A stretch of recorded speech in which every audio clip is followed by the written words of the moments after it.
জাতীয় শোক দিবস সামনে রেখে এবং দলের সাংগঠনিক বেশ কিছু সিদ্ধান্ত চূড়ান্ত করতে গণভবনে আওয়ামী লীগের কেন্দ্রীয় কার্যনির্বাহী বৈঠক সভাপতি হিসেবে সূচনা বক্তব্য রাখেন দলের সভাপতি প্রধানমন্ত্রী শেখ হাসিনা। সরকারকে পদত্যাগ করতে হবে এমন এক দফা দাবির বিষয়ে প্রশ্ন রাখেন প্রধানমন্ত্রী।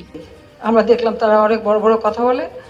এক দফা আন্দোলন কি, আওয়ামী লীগকে ক্ষমতাচ্যুত করতে হবে আর আমাদেরকে পদত্যাগ করতে হবে। আমার প্রশ্ন, জাতির কাছে প্রশ্ন, কি অপরাধ আমাদের? আমরা কি অপরাধটা করেছি? এদিকে সরকারকে আবৃত দমন নিপীড়ন গণহত্যা ও নির্যাতনের জন্য জাতির কাছে ক্ষমা চেয়ে অবিলম্বে পদত্যাগ করতে আহ্বান জানিয়েছে বিএনপি।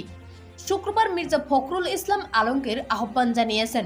এছাড়া আরও বলেন, এই শিক্ষার্থীদের আন্দোলনের শুরু থেকে একাত্মবাদ ছিল বিএনপি। ছাত্রদের আন্দোলনে তাদের পাশে থাকবে সর্বাত্মক। সোভিয়েটস আন্দোলনে আপনার মতামত কি জানিয়ে দিন কমেন্ট করে।